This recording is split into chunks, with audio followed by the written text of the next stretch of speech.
I firmly believe that English, right, opens new realms of opportunities. At Britanico, we're providing students this opportunity to change their lives in a positive way. It's the power to connect with other people in other cultures and expand your horizons. I'm sure that this is going to change my life. Well, hello everybody, and welcome to a special edition of Talking ELT. My name is Richie Mehta from Oxford University Press. Now today, we have three distinguished guests from what is a premier institution in Peru with us here today. Today in this conversation, we are going to talk about a range of things, from the challenges that they face when it comes to English language teaching across their institution, as well as part of their journey and how they experienced and got into the industry as well. So brace yourself for a really exciting episode. Now, before we get started, let's make some introductions. So Carmen, can you introduce yourself? Hi, good afternoon. Yes, this is Carmen from Peru. I am an academic coordinator at Britanico, the language school you have just introduced. Fantastic. Juliana, what about yourself? Hi, I'm Juliana. I'm a digital marketing coordinator at Británico. Fantastic. And Arturo?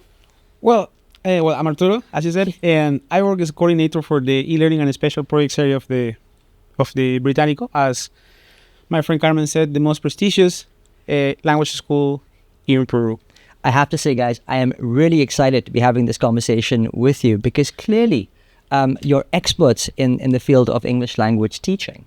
So look, let's set the scene here.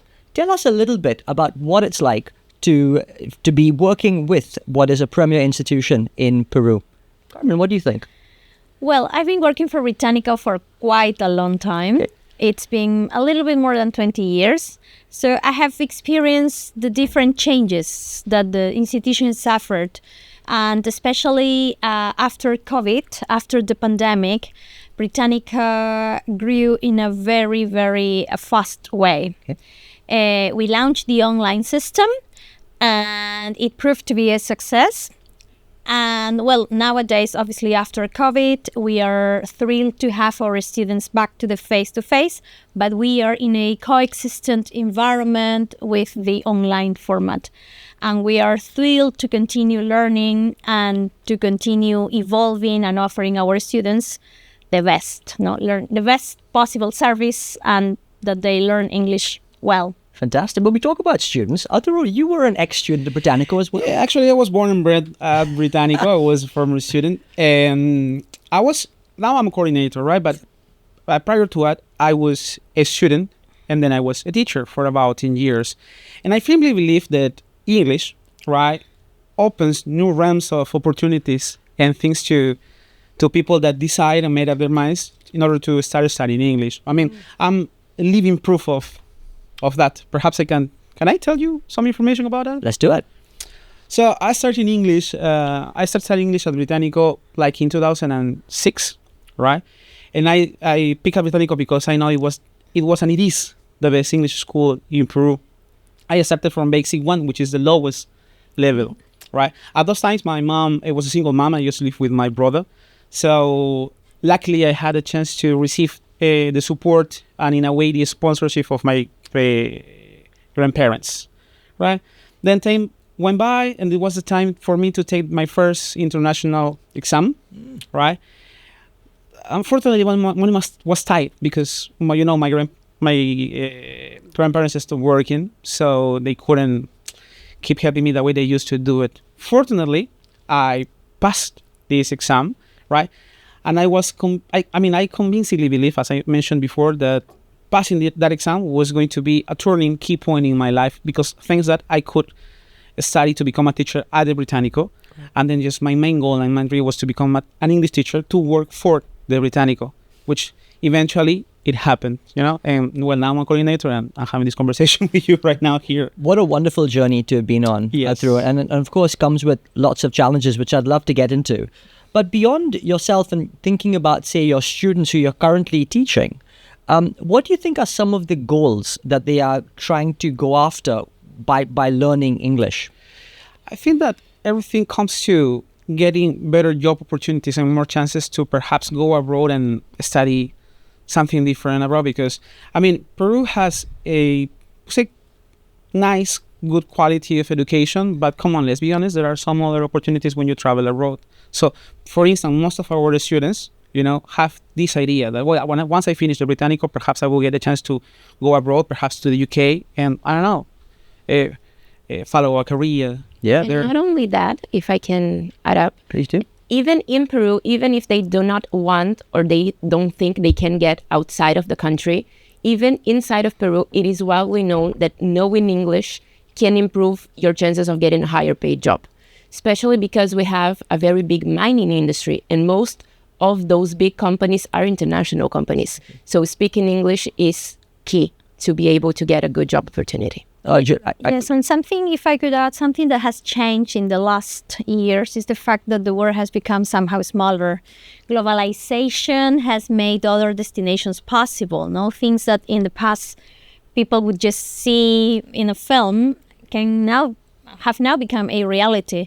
So I think at Britanico we're providing students this opportunity to change their lives in a positive way, whether they decide to stay at home or whether they choose or they make this wonderful decision of going abroad, which is exciting. We're thrilled to be here enjoying these days in Oxford. Yeah. We're equally as excited to have you with us. Juliana, tell us a little bit more about your experience. I know you talked about students today, even if they're staying within Peru, see this. And I remember yesterday you mentioned that English is power. Yes. Maybe you could elaborate a little bit more on that. Yes, of course. We have yearly marketing campaigns, but a key idea that we have worked as Británico for many years is that English gives you power. It gives you power to improve your life, to get a higher education, to get higher paid jobs, to learn other cultures, to maybe see things that you wouldn't see or you wouldn't know even existed if you did not learn English. Yeah. So it's the power to connect with other people in other cultures and expand your horizons. Can I perhaps add something here? And also, our students, because we have teachers at Británico have a really high, well-standardized profile, right? So I'm proud to say that we deliver high-quality lessons. So sometimes students discover a passion for teaching. Sometimes they see teachers as role models. So it says, I didn't know what to do, but I like this guy, so perhaps I can become a teacher. Yeah. It's not impossible. It's not impossible. And I think, something that it has become quite popular at the institution is the fact that many of our teachers, just like Arturo, used to be students. Okay. So we have this ELT course that prepares or gives the first insights into the English language teaching world. And it opens many doors to potential new teachers. So we're always looking forward to delivering the best possible classes and to have, as Arturo mentioned, well-prepared teachers so that, we can continue growing. And obviously, if a person has being a Británico student is an advantage. Isn't it just? Carmen, you used the word classes. Now, it's interesting, right? Because clearly the world has changed when it comes to both teaching and learning. Now, classes can mean lots of different things. So tell me a little bit more about that portfolio of how you see classroom teaching versus the dynamic of, say, more digital-orientated learning as well. Yeah. I have a different perception because I work in this e-learning area. So my role primarily involves overseeing e-learning platforms, right? It's development and management and such. So I think that something very positive about Británico is that we are always looking for cutting-edge tools to provide our students, and now technology is key. Technology plus AI these times, right? So I think that now our classes are getting, they have always been of high quality, as I mentioned before, but now we're adding some more technological things as well as AI, artificial intelligence, and now classes or classrooms are not the way they used to be when I was a teacher like 10 years ago, right? But now I feel great that our institution is providing a lot of tools for our students and teachers to deliver nice classes. Can I just expand on that a second? Because I think this is a really interesting point. You talked about teachers being role models. Yes. And of course, at the same time, we've got this whole new world of digital that's playing together. So how do you see the balance of the classroom versus digital? Well, we currently, both environments coexist. Yep. So we may have a teacher working in the centers, So attending face-to-face lessons and maybe in the afternoon delivering lessons online. So one of the greatest challenges that we have identified is the fact that we need to provide them with the tools to deal successfully with the delivery of the lessons in both environments. And another aspect that we are very much worried about and focused on is the fact of working along with technology. So that it's seen and it's recognized as a tool to empower their lessons rather than an element that could cause any sort of worry. Yes.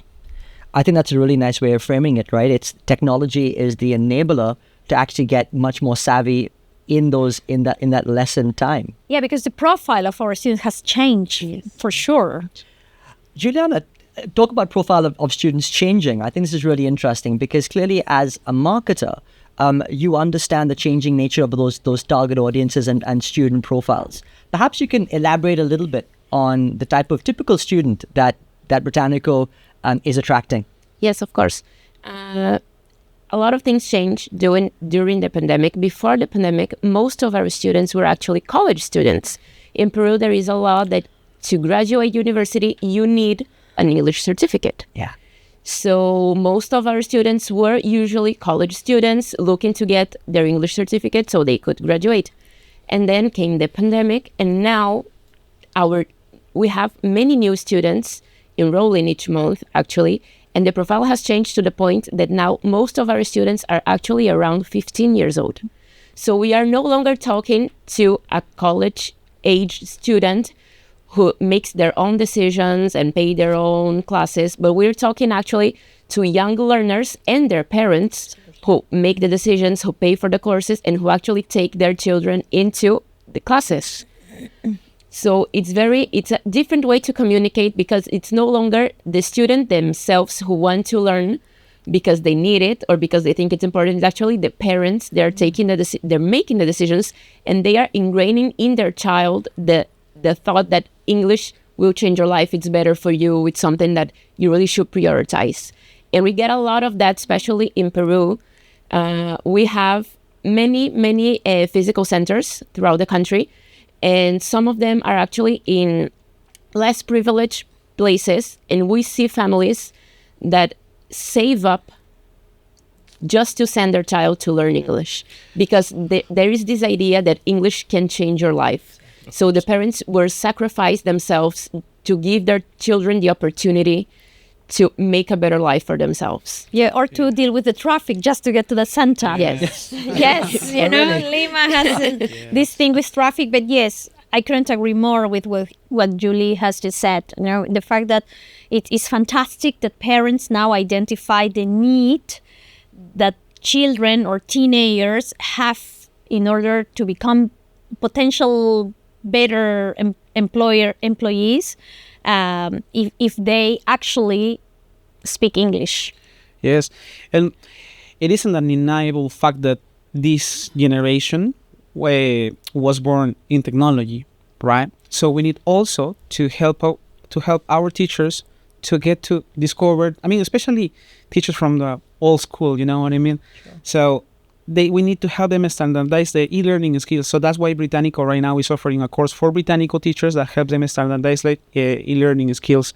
So we are, currently delivering this course. We have already delivered this course to around 200 or so teachers. Wow. Right?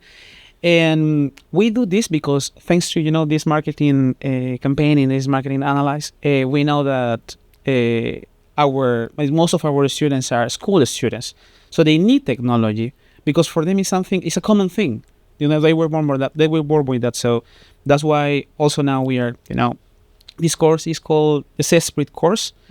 And the idea is to standardize our teachers level in terms of e-learning skills. I think that's absolutely critical, right? That not only, that our teachers have the cutting edge access to the cutting edge tools to deliver in class, but also for themselves, that they're able to upskill themselves in that way. And love to come back onto that in a moment. I was intrigued, Jolene, about something that you said. I mean, we're clearly sitting here in Oxford University, which is probably one of the most renowned English language departments in the university. And I wonder, what do you think is the balance between a learner today studying English versus studying more technical subjects, and how do they blend together? I think many technical technical subjects are actually really hard to learn, especially in Peru. So most of the resources you would need to expand your knowledge, you won't probably find them in Spanish. So you would need to learn English to be able to learn more even about your own very specific, very niche field. And I think it is been very recognized, and that's why learning English has become such a priority for households and Peruvian families. And sorry, if I could add, you have just mentioned something powerful, and it's the fact that we are very proud that Britanico is working in close cooperation and in partnership with Oxford University Press. And we believe that working with such a leading and prestigious institution really makes a difference, because all of the material and all of the experiences and all of the learning taking place at different levels really makes a difference. Like here we are learning from everything that we have been given the opportunities to explore these days, and we are sure to go back to Peru very soon and cascade this information, and this partnership also validates all of the quality that we are delivering for our students. I feel that, we are equally proud to be working with an institution like Británico. Without these close collaborations and partnerships and really understanding and having you come over to Oxford to really understand what it's like to be on the ground in Peru and to be teaching those students, that's how we get better at being able to build the resources that we need in order to really service and help you to facilitate the developing of language competence as we go through. So it is very much a synergistic partnership. It's very much a partnership that we all enjoy together. Can I talk a little bit, maybe turn the page slightly and talk about some of the challenges that are currently being faced when trying to teach people English? What would you say are some of the core challenges? Well, to me, is the very. As I told you, I was a student here. So when you enter the Britanico premises, it's like you enter United Kingdom for a while. So everything is in English. You feel the Britishness, because you have a lot of cultural activities apart from the classes themselves, right? Things like the lack of exposure to English that we get when we leave our premises, and I think that is something that's also happening in Latam itself, So we are working all the areas, the studies team, the training team, the learning team, all the teams, teachers and such. We're working on that to provide tools and materials to our students so that they can just keep fostering this Britishness and also the language itself.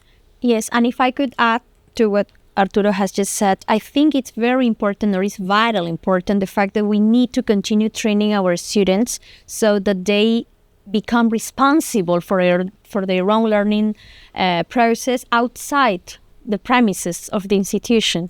But I think also currently we have so many opportunities because we have so much influence from social media, from internet resources that we have, that sometimes it can actually be overwhelming. Yeah. You don't know where to go, what is fake and what is not, where should I get the information. And since Julie mentioned, we have really young learners, teenagers, I think it's crucial that we continue teaching our students how to make the most of all of the resources available so that they can complement and they can become autonomous learners that can, continue growing with the help of the tutor or the teachers in the schools, but also outside the schools. It's endless, the process. And precisely because they are so young, actually who makes the decision to enroll them is their parents.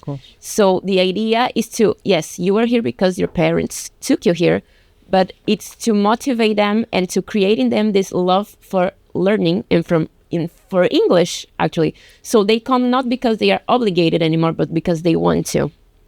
I think that's really interesting, particularly when you talk about that demographic and the motivation behind it, where you say the parents are helping them to facilitate them joining Británico. To what extent do you have to almost take the parents on a journey, especially when you're talking about off the premises and getting people to practice in a more natural environment? Is there anything that you would think about from a parent's perspective? Well, I think currently we do organize some sort of webinars for them so we can train them or help them in order to make the most of this learning process with us.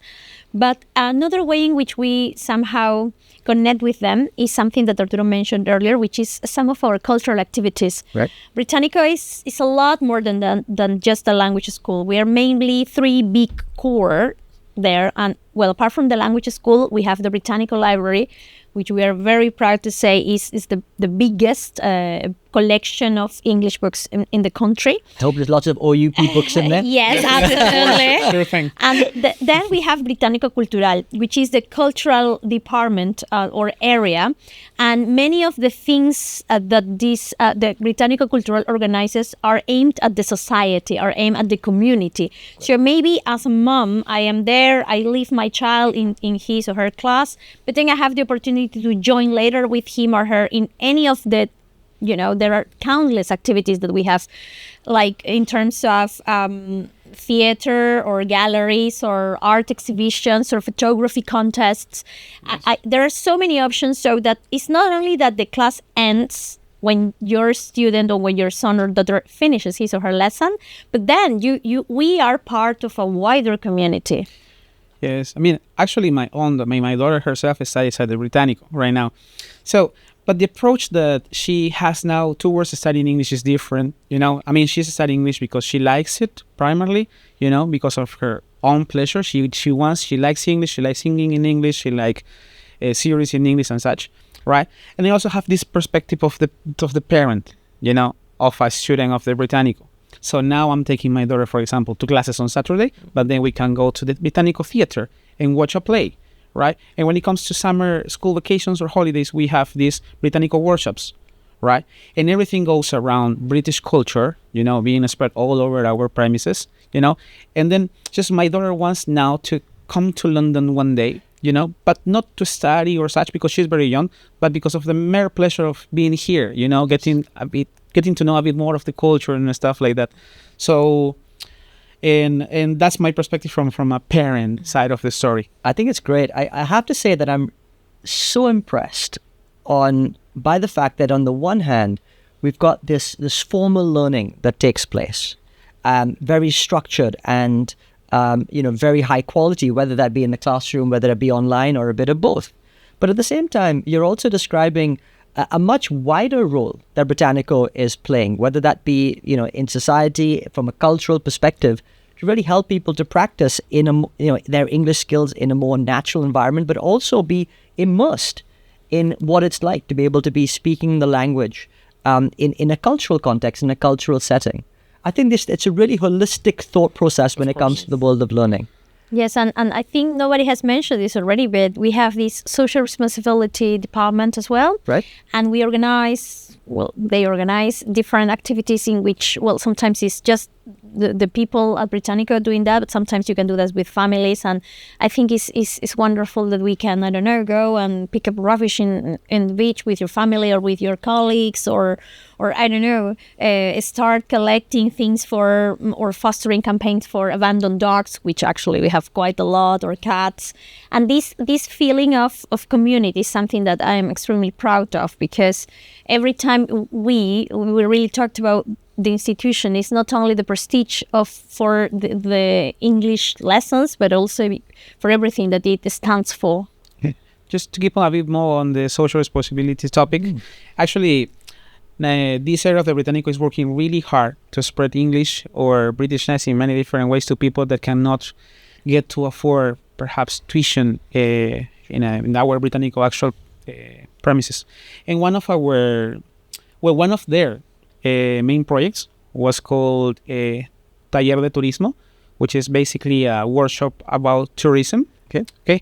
But this was like tailor-made for a community that lives in Cusco, which is in the highlands of Peru, but not in Cusco itself, but it's actually higher to a place that is called Huilloc. So what happened to these people? These people make traditional clothes, in a traditional way, but they don't have access to internet connection or actually English classes themselves. So when tourists get to that place, when they got to that place, they couldn't buy their things because they could not sell their things, right? So I don't know how, right? I think it has to do with marketing and social responsibility. I don't know how, but we reach those people, people from Wiyok. So we prepare material for them and we deliver radio classes to them because they have no internet connection. So No internet, no television, but they do have radio.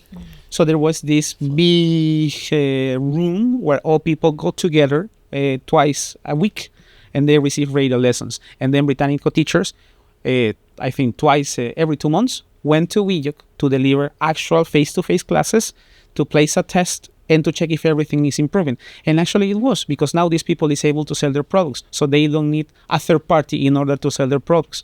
So that's what made me, and I totally should make us very proud of being part of the Británico, because it's many things together, a holistic approach, as you mentioned, more than holistic, humanistic approach, right? So that's something that I think is worth to mention. It's absolutely something we should be all very proud of. That's a fantastic initiative.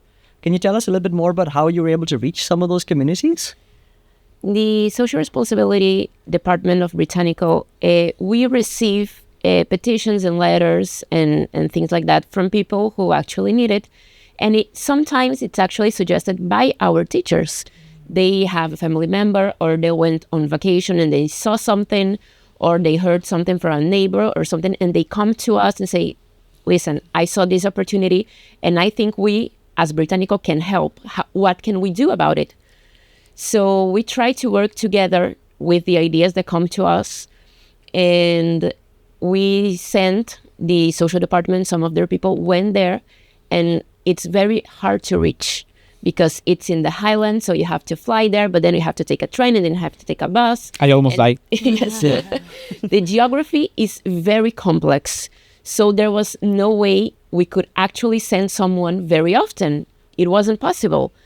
And it is a native community who lives there, and they also don't want to live there. It's their home. Their whole life is there. Their things, their family, their ancestors, everything. So we tried to find a way that we could help them without interfering. So bettering their lives, but without imposing the way we are learned. We learned, or the way we know how to teach. So we had to find an approach that worked for both of us, for them and for us. And as Arturo said, they have no internet, so no online classes. They have no television, but they do have radio. Some of them don't even speak Spanish. They speak Quechua, which is a Peruvian language that few people speak it. So it was, can you imagine? Yes, a native language from the highlands that is actually sadly kind of dying out. It is disappearing. Because Spanish people don't teach it anymore. Everyone is learning Spanish. So most of the younger generations don't even learn the languages of their ancestors. And some of these people don't even, because they are older, don't even speak Spanish. And our professors speak Spanish and English. So we had to find a way to make these lessons and very tailor-made to their needs. So they don't need to know a whole lot of vocabulary or things that they won't use. They actually needed English that they could use directly with the tourists who got there, so they could explain how their products are made, how it relates to their culture, and to be able to sell it.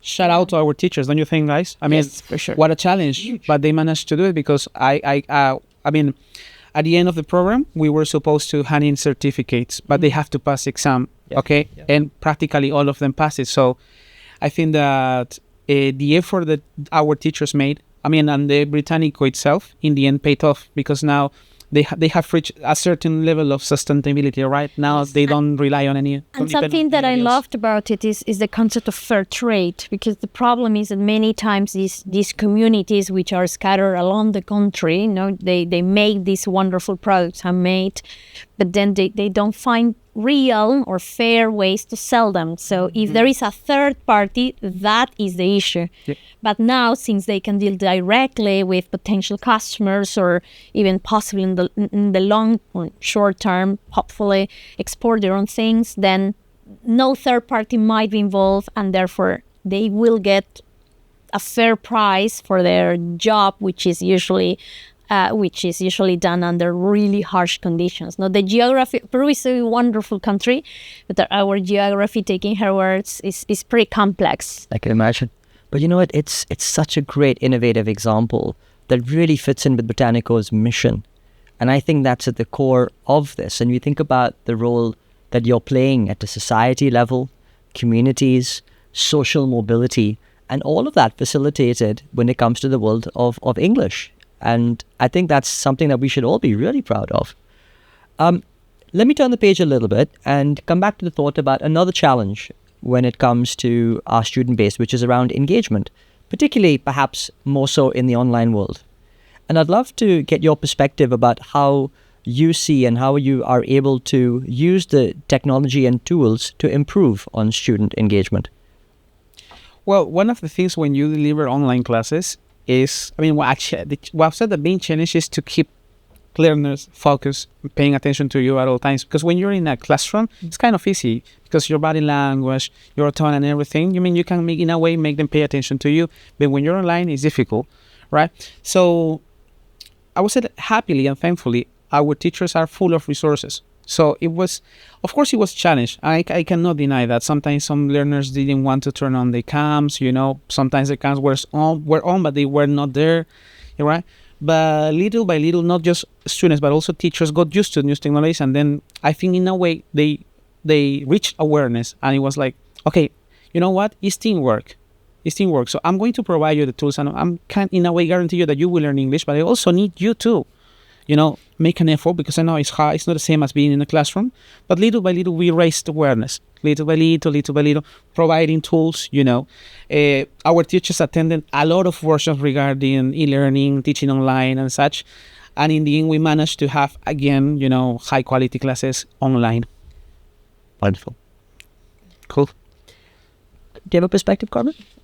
Well, I think the main challenge in order to keep students' engagement has to do, I was thinking it's something not only related to every day, so, in the long term, for them to continue studying with us, but something that the way Britannica works is that there is full flexibility. So let's say, for example, if you are a student in an online environment this month, our classes, considering that they are monthly organized, then the next month you could always join the face-to-face lesson. So it pretty much adapts to what students need.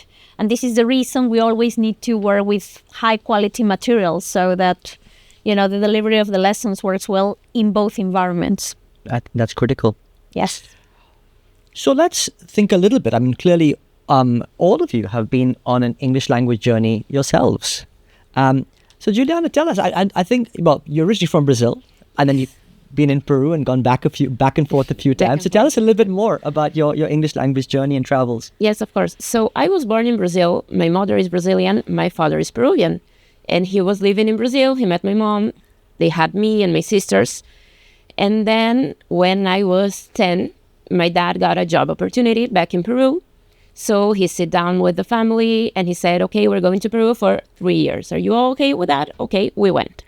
When we got to Peru, I felt like the school I was in was at a much higher level of education than what I was used to. So I attended English classes at my school and I felt like I could not keep up. I was not prepared. So I said to my parents, I would like to enroll in an English academy or something to learn so that I can keep up with my peers. And we had just arrived in Peru, really, but everyone we asked about it always said Britanico is the best. If you want to learn English, it's Britanico. So they enrolled me in Britanico, and I was a student for a few years until I went back to Brazil. And then when I went back to Brazil after those 3 years were over, I felt like my English was perfect. I got back to Brazil and my English was actually even better than those of my peers. So I was very happy about it. And then many years down the road, another opportunity came, and then we were relocated to Peru, but on a permanent level. So we would not be going back to Brazil. So I went back to Peru, I finished school, I did my university there. And then after getting out of university, I already had an international certificate that I had gotten in Britanico. So I didn't have to worry about that, actually. So that was great. I did university, I finished that, and then I started working. And an opportunity came up in Britanico to be a digital marketing coordinator. And I thought it was great because I knew Britanico. I had studied there. So when I got actually to the interview with who is now my manager, we were talking and he asked, did you know about Británico? And I said, yes, I used to be a student. And that was great. And when I actually got into Británico and talking with my new teammates, a lot of them had actually been students. So I think it's really great how this sense of community is not just for the students and the parents, but actually it carries on with you. So you learn English, but then you also have the library. So if you like to learn, you can keep going to the library, and it's the biggest English library in the country. And you have so many great resources there. And you have the cultural activities that are open to anyone who wants to go. And then you have so many people who used to be students and then become teachers or yes, or end up working on a more administrative role. Yeah, I mean, Britanico gives you a sense of belonging since you know, enroll for your first course. I know, in a way, it develops on you as a sense of belonging. And it's like you don't want to leave Britanico any longer. So some students, and I have noticed that when they reach Advanced 6, which is the last level of the, let's say, standard levels of the Britanico, they have this sense of, oh my God, I'm going to finish Britanico, so I'm not going to come back. And that's a pity, right? So, Well, yeah. just become a teacher. That's true. That's And true. we actually have a lot of stories of people who were students and then they grew up from their own families and now they come back with their children to enroll them. Of course. Yes. Fabulous. That sounds great. Yes. Arturo, tell us a little bit more about your journey. Okay, I was studying marketing before enrolling to Britanico, and I met just this fantastic teacher. She was my English teacher at my marketing institute, right? And it was the first time that I saw someone, and I was like, I want to be like you. So I want to do what you do, right? Because she was fun, but strict at the same time, you know? She knew how to, you know, in a way, hold our horses like, okay, it's okay, but just up to this point. And I asked her, I clearly remember, says, what do you study? I want to be like you. I'm going to abandon my marketing studies and I just want to be like you. And she told me, well, I study English. I say, where? At the Británico. Okay, I'm going. So that very day, I went to my house and told my mom. My mom was struggling with money. I don't know if you remember, she was a single mom. Says, Mom, you know I study marketing? Yes. I've changed my mind a bit. I think that now I'm going to study English only. I says, English only? Yeah, English only. Because I'm sure that this is going to change my life, I told her. Yeah. So my mom is a very sweet person, you know, very sympathetic. And she told me, okay, son, if that's what you want to do, let's go. She enrolled me at the Británico, any basic one. So I started learning little by little, till I got to intermediate 8. And there was a teacher who told me, Arturo, you have a lot of potential to be a teacher. And I say, I know. I know. I know they have not only the skills to teach, but also the soft skills to teach. So I firmly believe that. And he told me, you know, you need to finish advanced. You need to take an international exam, pass it, get the course, study to be a teacher, and then apply for a place here. And that's what I actually did.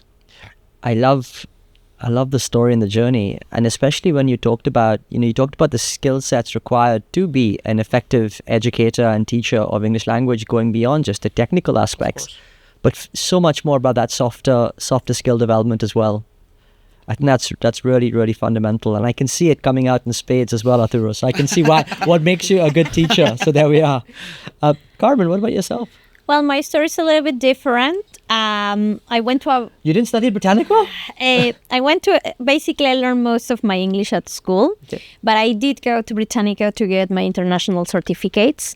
And I am a lawyer, so I went to law school, but there was a moment in which my father would say, okay, well, maybe it's about time you become a little bit responsible and stop spending money. So why don't you find yourself a job? So he just said, look. It happens to all of us.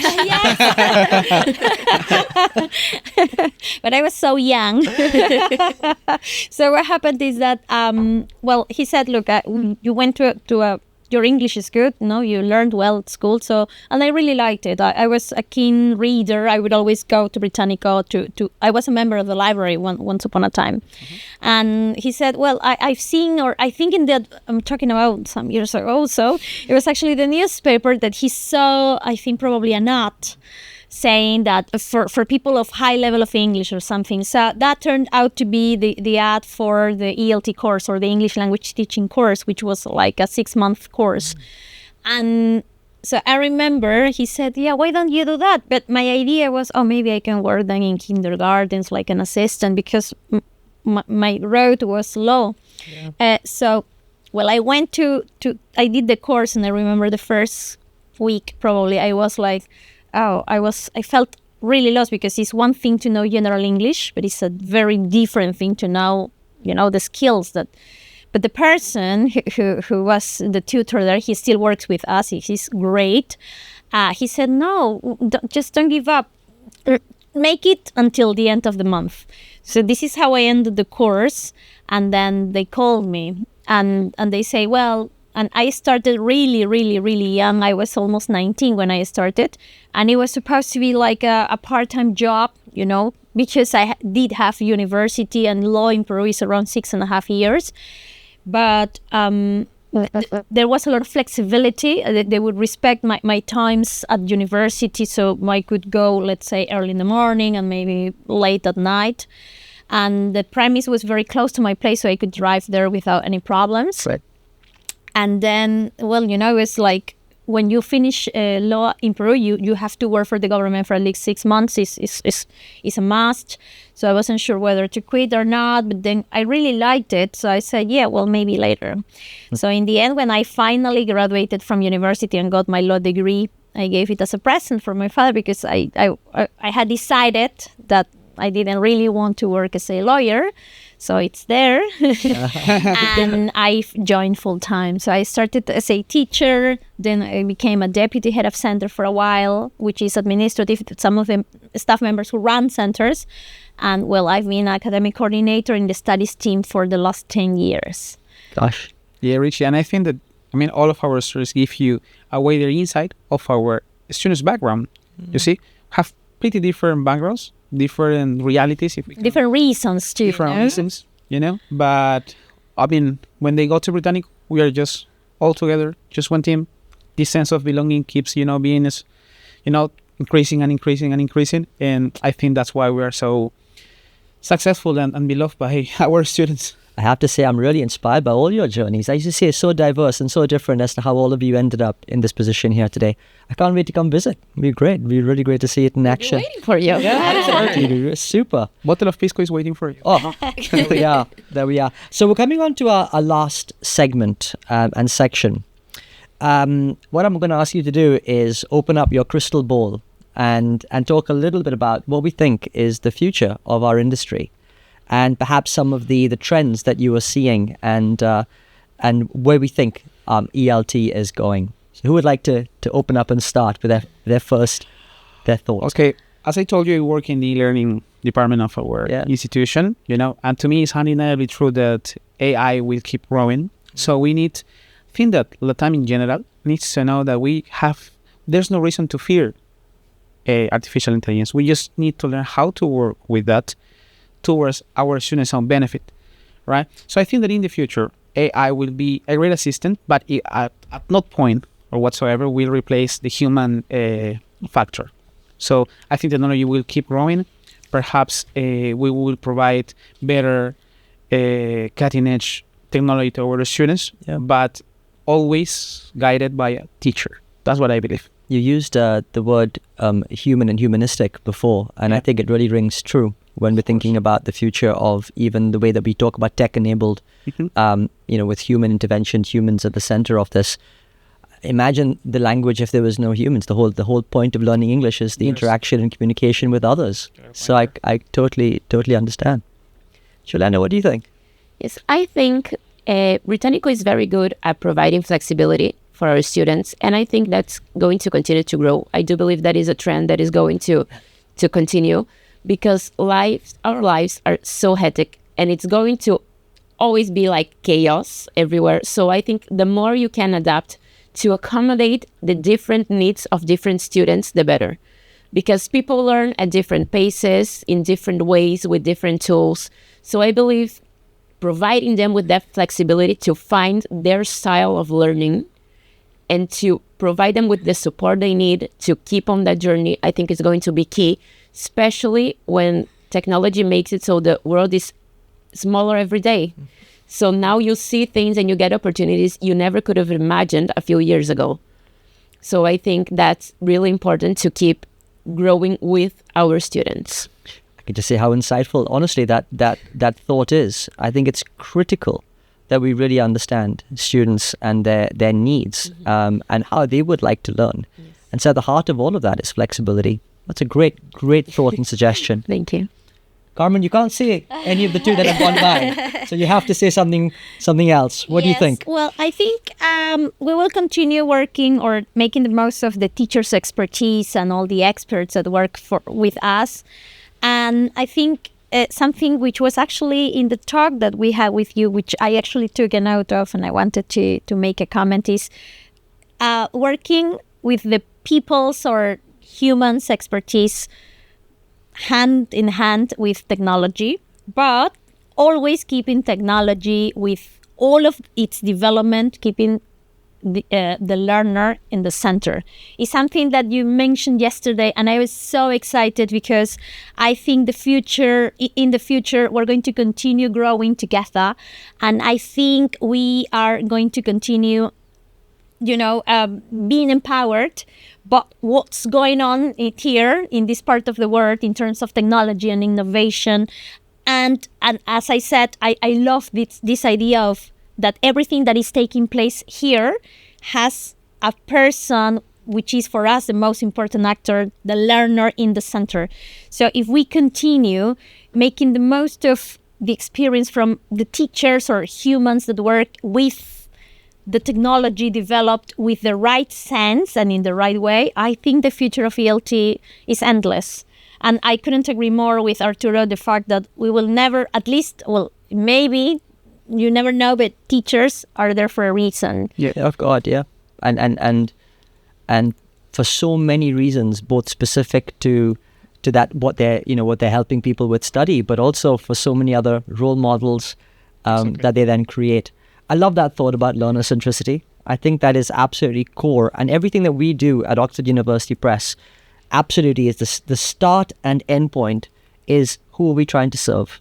And I love that idea of separating the hype from the real content. Is that right? Exactly. I made my homework. I paid attention. Yes, I love this because it's true. I think nowadays everybody's feeling the hype of what's going on but what is really relevant to the learner's development. I agree.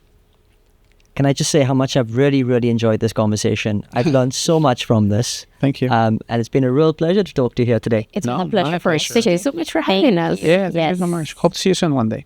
Yes, Peru awaits. Thanks for listening to this special episode of Talking ELT, the easiest place to learn about the big issues in English language teaching. For more in-depth discussions on the business of English learning and assessment, visit our LinkedIn channel. It's tailored for education leaders and decision makers, offering valuable solutions and insights. Click the link in the description to explore.